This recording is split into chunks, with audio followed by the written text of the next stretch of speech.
Before we jump into what I've been asked to speak about, I need to do a couple things first. First, I want to acknowledge that we're on indigenous land. And so in the traditions that I come from, before you begin, you acknowledge the indigenous people on whose land you stand. And you ask them for permission to share palabra with whatever group you're with. So I first want to ask permission from the indigenous people of this land to actually speak with you today. And then secondly, you ask permission from your ancestors.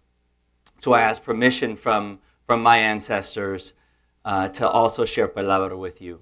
And then the third thing that we do, and this doesn't always happen, but today's a unique experience for me because a couple of my big homies are in the room. So this is me kind of transitioning from my indigenous traditions to my street traditions.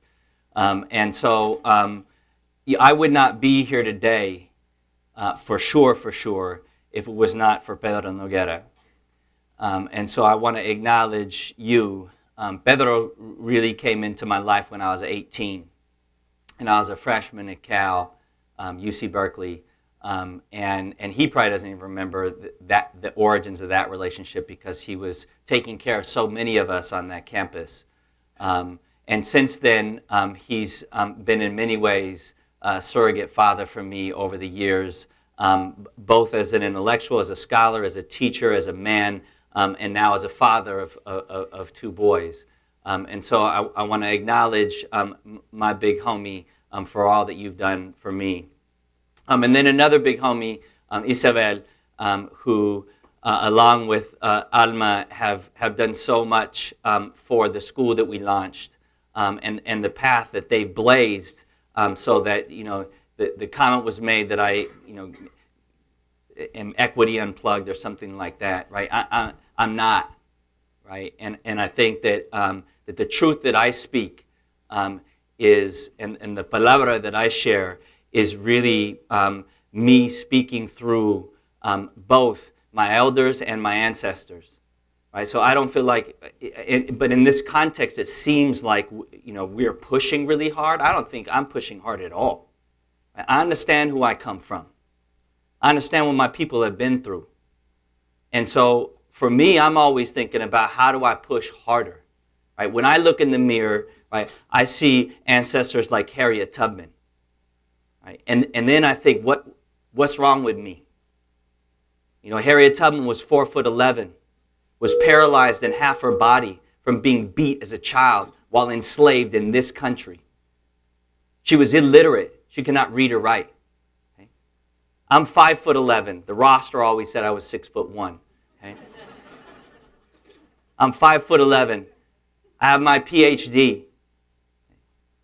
Fully able-bodied. Right, was a Division I athlete in college. What should I be able to do? And so for me, right, what it means to be unplugged is all about, what's your point of reference? Right? Who are you actually comparing yourself to? Right? And so that's really the place where I want to push us today.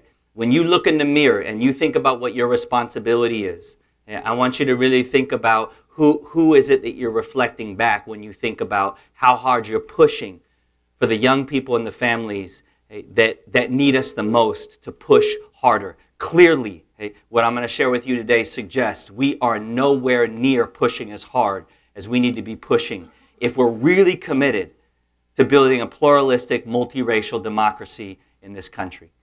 So I begin with somebody who pushes, still pushes. Malcolm said once that only a fool would let his enemy teach his children. Right? And people are often off-put on Malcolm for many different reasons, okay? Most of which are selfish, most of which are because they think Malcolm was actually talking to them. Okay? Well, Malcolm wasn't talking to you, right? And he wasn't talking to me specifically.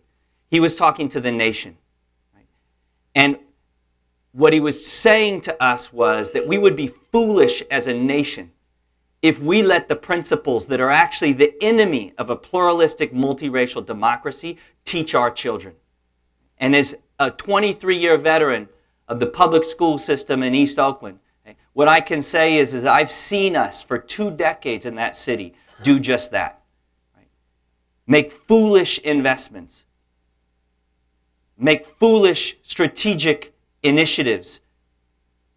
Roll out for kids and families that we know don't work, and then recycle them decade after decade after decade. What Malcolm is asking us to do, okay, is to disentangle what it is that we do every day from what we've historically done every day.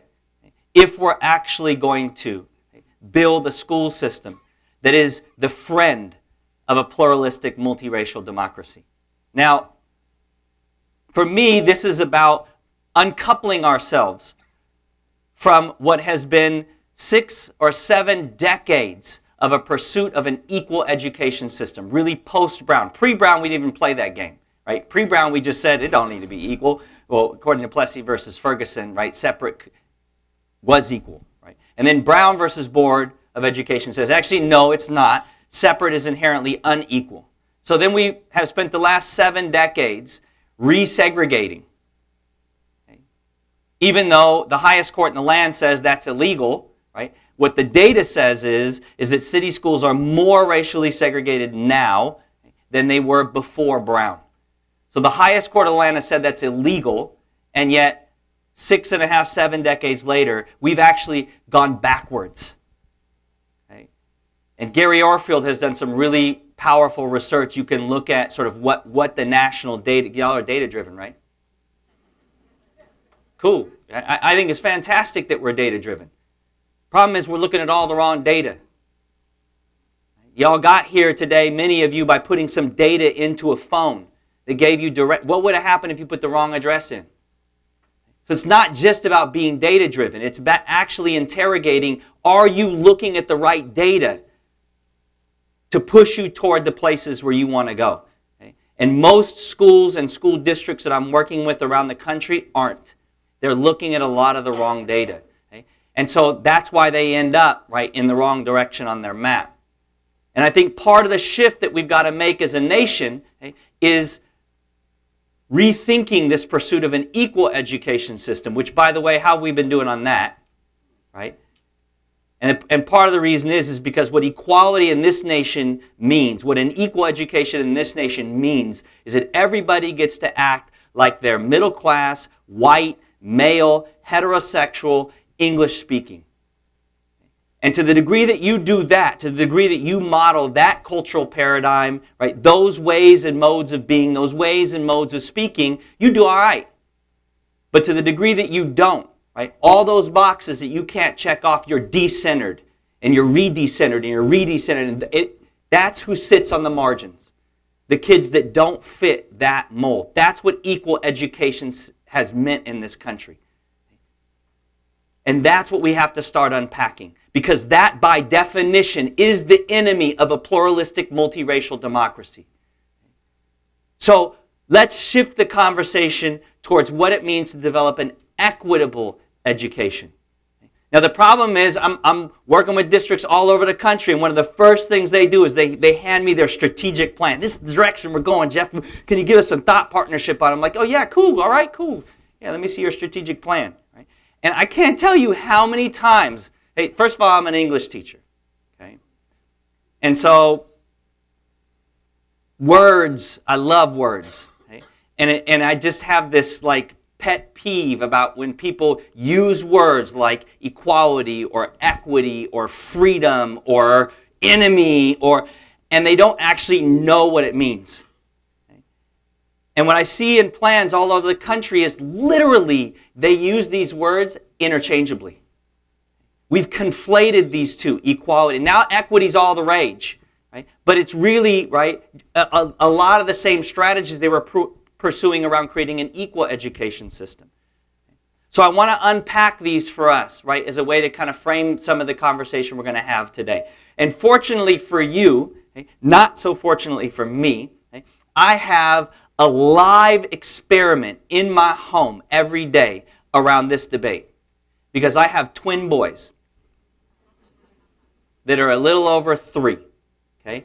And they have given me The best way to understand the difference between equality and equity, no disrespect to you, Pedro, and all the theory you gave me. Okay? Now I'm living theory in real time. Okay? So these are my boys. All right? On the right is Amaru. Okay? And this dude is constantly thirsty. So much so that he will literally drop a straw into anything to try to extract liquid. Okay? In this particular incident, he lucked up and he found himself a coconut. So he got gold there. Okay? And on the left is Tayari. And Tayari is constantly hungry. I mean, so much so that this dude will literally store morsels of food on his shirt for later snacking. In this context, is this equal?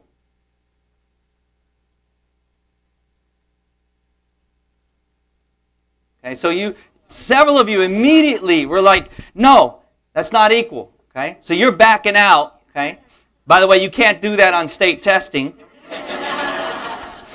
You can't have a sudden realization. You can't go back. Okay, but you said no. You were the first one I saw say no.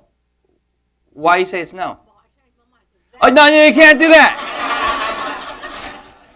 I am in a room full of leaders. Like, oh no, that's not what I meant, Ashley. Anybody in here want to stick with no? Okay, why? Well, you're giving them both water, but one's the first food. Oh, so now you want to go back to no? Oh, she said yeah, because... Okay, so that representation is equal because they're getting the same amount, but it's not equitable because the one who prefers water needs more. What's the question, though? So is it equal? Yes. Okay. But you say no. It's not equal. And why do you say no? The one child is getting the water from the food. They may not even like water. And, right. And your reaction, and your reaction, and your reaction was guttural. And what you're actually reacting to is not the question. What you're reacting to is that that's unfair. But if you look up the word equality, there is nothing in the definition of equality that talks about fairness. Nothing. So as we pursue equal education, right, and try to wrestle in fairness, you can't, because it's not actually part of the definition of equality. Okay? And in fact, in a pluralistic, multiracial democracy, in many ways, equality can end up being fundamentally unfair. Now, I'm glad to hear that you're data-driven, because I'd like to share some data with you, some national data on how we're actually doing 6 decades into a commitment to equal education in the nation. Now, a few years ago, actually about 18 months ago, Arnie Duncan got all over national news to celebrate our national data around high school graduation. And he said that the United States had the highest high school graduation in the history of the country. And this was evidence about how well we're doing as a nation on growing our public education system. And I thought, as a 20-year veteran of the high school classroom, in my community in East Oakland, this doesn't feel right. In fact, quite the contrary, I feel like we're doing worse now than we were when I started 2 decades ago. We're backsliding with the kids who need us the most. And so the mistake that folks made is that they gave me a PhD. And part of my PhD was training in how to actually read data. So that when I see a map on CNN, I don't go, oh, wow, we're doing really well. I say, I'd like to see the raw data. I'd like to actually see how you created this map. And so we pulled the map. And we disaggregated the data just by class. Didn't even touch race. Didn't even touch gender. So this is actually the graduation map for non-low income students. This is the same map for kids living in poverty. If that's not a national crisis, Pray tell, what is? But the leading figure in education in the United States is standing in front of the nation saying, we're kicking ass. This is a problem.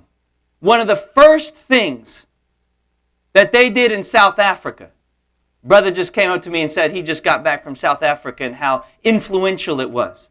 Okay? Well, one of the first things they did post-apartheid in South Africa was to form up a committee called Truth and Reconciliation.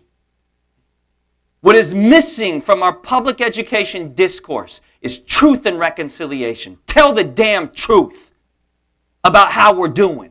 Tell the truth. Stop fudging around the data. Stop masking up data so we can feel better about ourselves. Because kids from my block, from the 3400 block in East Oakland, where we're still peeling up bodies, can't afford for any more bullshit. It's time to tell the truth as a nation that we are building an apartheid state. And the leading sociologists, the leading public health officials have been arguing this for decades. We are in big, big trouble as a nation. And if we don't tell the truth as educators about that, not only amongst each other, but with the babies and what we're doing in school to actually create a generation of young people who's going to do something about this, I don't believe we will. We're too far in and we're too comfortable. But the children just might. But it means we got to change the pedagogical approach with them to develop a group of young people who find this intolerable. Now, this is our income data as a nation. Now, this isn't from some liberal think tank, right? This is literally Congressional Budget Office data, which again tells me that the leading policy experts in the nation, the elected officials, know. They know that the United States has the largest gap in income in the history of the industrialized world. Did y'all catch that? In the history of the industrialized world, we are the global champs at income inequality. Nobody does it better. While at the same time talking about building a pluralistic, multiracial democracy. Do you want to know why kids reject school? That's why. Because we don't tell the truth. And so they live in that reality, and then they come into our buildings, and we say, this is your best chance. And they know that we're talking out of both sides of our mouth because we don't tell that truth. That's the corresponding incarceration map. Incredible how it looks like a mirror, huh? We are not only the global champs at income inequality, we're also the global champs at locking up our own citizens. No one does it better. No one in the world locks up a higher percentage per capita of its own citizenry than the United States. Point of fact, no one else is even close. You can go to Mother Jones' Debt to Society, and they track it on their website. You know who second place is? Who do you think is second per capita for locking up its own people? Nope. And you're going to throw out all the ones that you hear. I just told you why you shouldn't take CNN data and run with it. It actually is one of the nation states that we like to talk all kinds of mess about. It's Russia. It's Russia, right? But they're not even close. I mean, they're not even close. Second place is 5 laps behind. So be careful, right, about the kind of political education we give, right? Running around, critiquing, right? Hitler's Nazi Germany, which should be critiqued, while at the same time acknowledging that we live in a post-genocidal society. We actually doubled down on genocide. We committed 2 genocides in this country. We committed a genocide against indigenous native people, and we committed a genocide against African people. But we don't name any of that, so kids learn all about how messed up it was. what happened in Nazi Germany, and indeed it was, while at the same time, by staying silent on what happened here. Oh, we talk about slavery. We talk about what happened to indigenous people, but we don't call it a genocide. Kids aren't taught that this country was founded on 2 genocides. How are we ever going to work our way out of this if we won't even tell the truth to our own children? This is the Global Peace Index.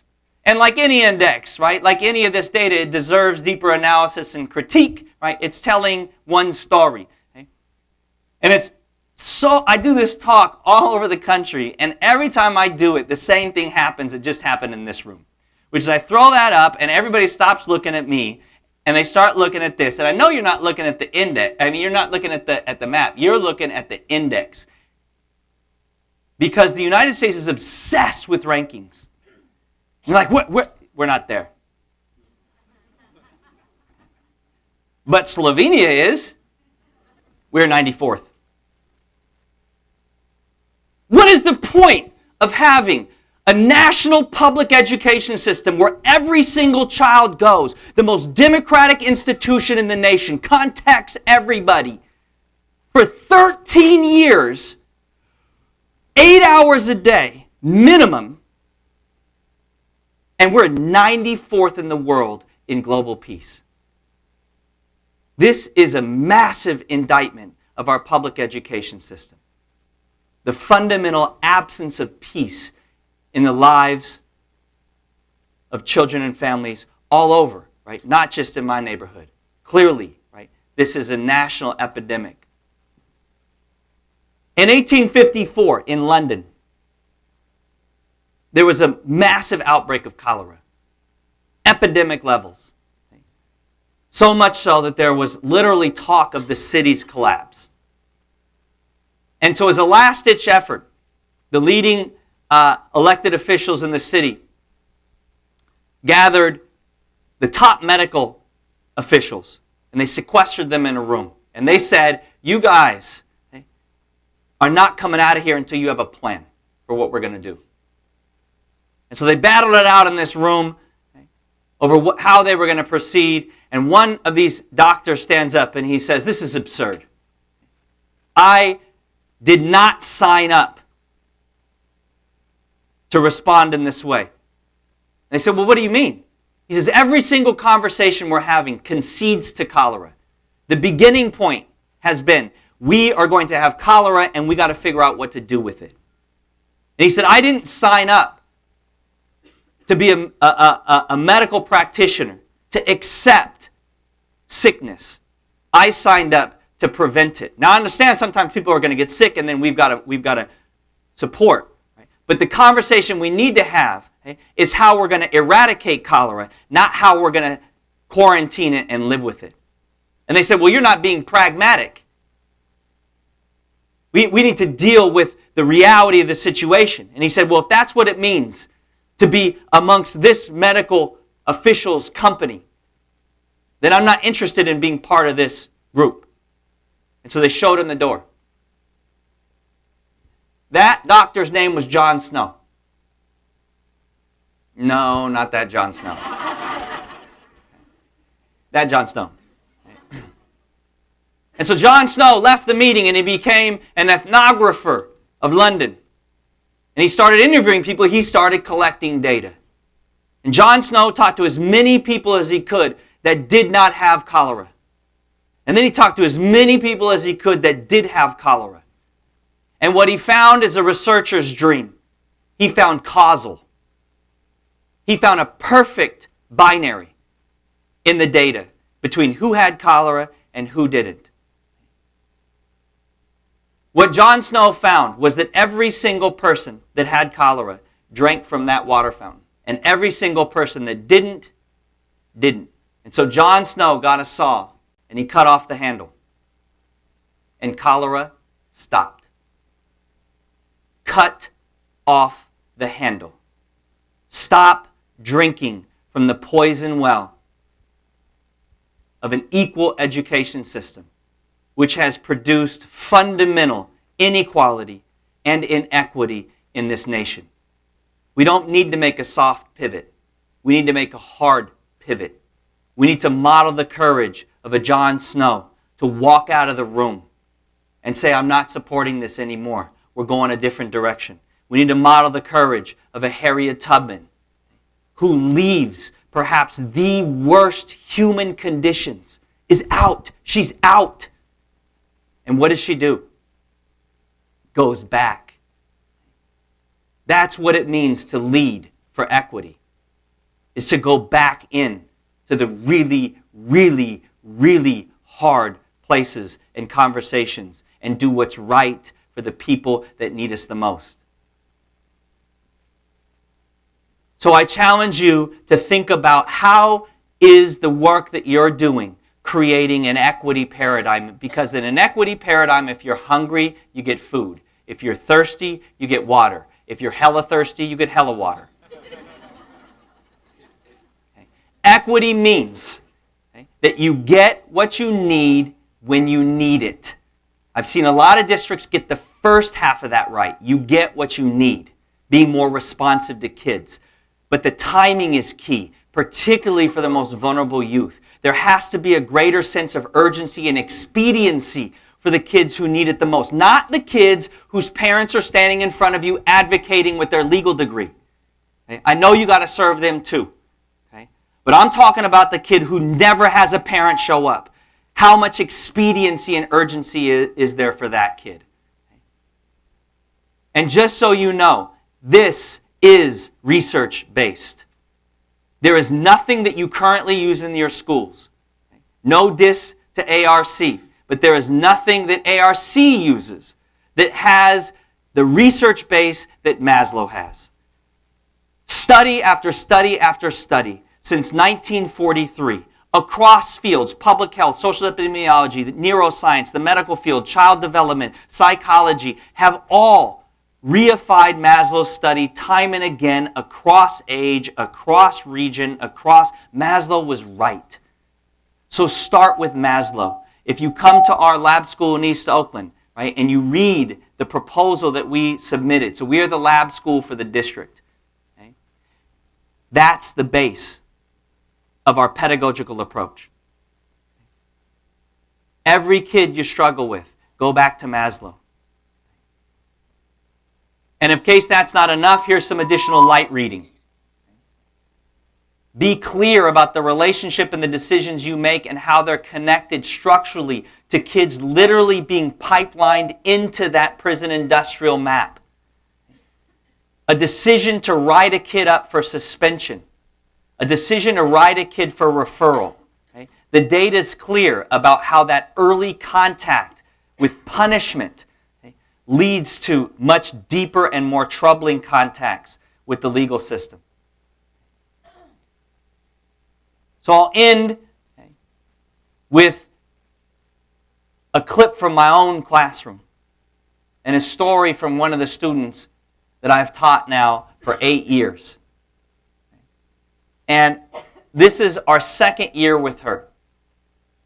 And when I think about my responsibility as an educator, as a scholar, as somebody who people put mics on, I think about her and this story that she told us, that she had the courage to tell us in front of our class, in front of her peers.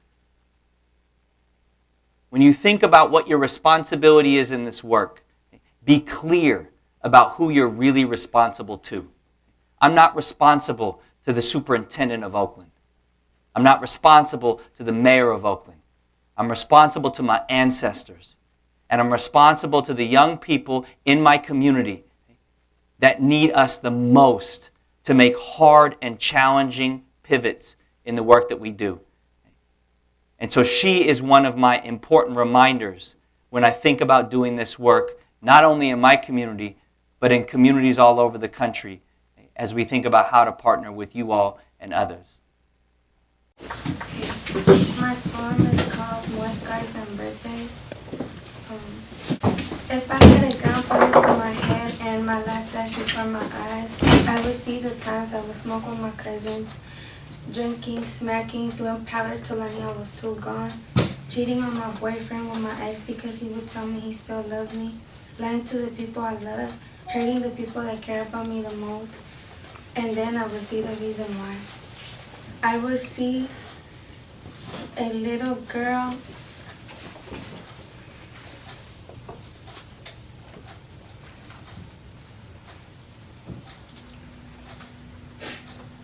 You can do it. Okay. We're with you.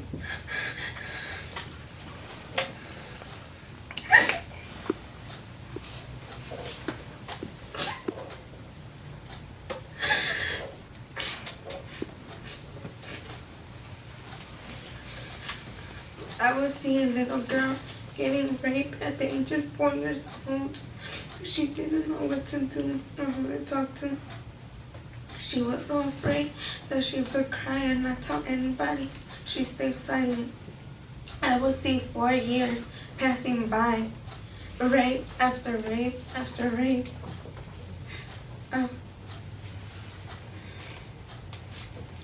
I would see an 8-year-old girl with more scars than birthdays.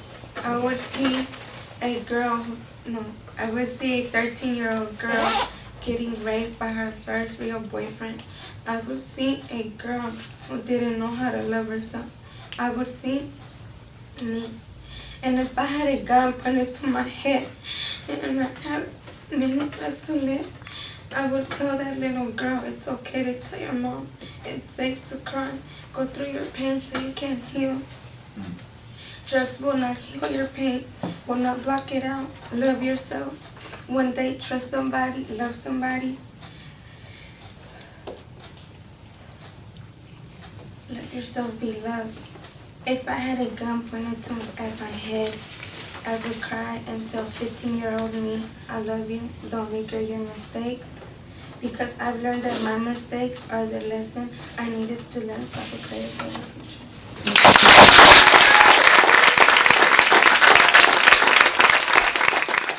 Careful now. Careful. If you really want to go there, you really want to do truth and reconciliation with the young people who have never experienced that, be ready. Because you got to hold them in that. You got to hold them through that. So let's be honest amongst ourselves about what our young people are really carrying when they come to us and what it means for us to really become culturally and community responsive. Because everything looks great on the whiteboard, but on the ground, it's messy. And in the mess is where we find the meaning. Where I leave you with is one more binary to wrestle. The difference between schooling and education. Schooling is a paradigm of sympathy, where we hear this girl's story, and then we help her escape it.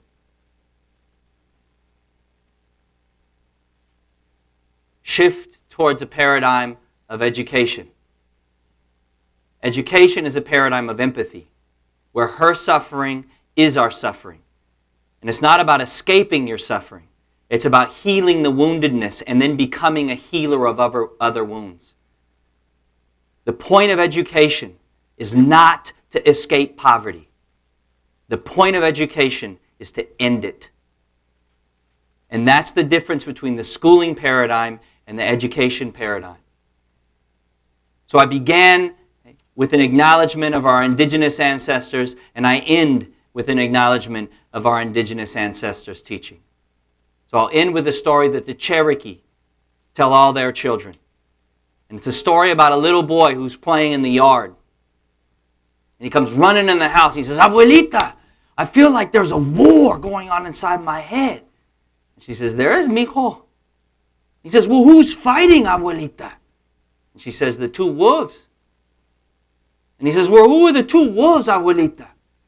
She says, "One wolf is rage, greed, avarice, selfishness." He says, "Well, who's the other wolf, Abuelita?" She says, "The other wolf is love, cariño, familia, community." He says, "Well, who wins, Abuelita?" She says, the one you feed. Be conscious every day about the wolf that you're feeding, because those wolves live in all of us. Nobody's immune from that by definition of our humanity. So this shift will require a conscious, intentional, collective, supported effort so that we can feed the wolf that will feed that child, that wounded child that comes to us every day. If we can help you in any way on that journey, please don't hesitate to reach out. We don't have it all figured out, but we are deeply, deeply committed to the skill and the will development that's going to get us there. Thank you.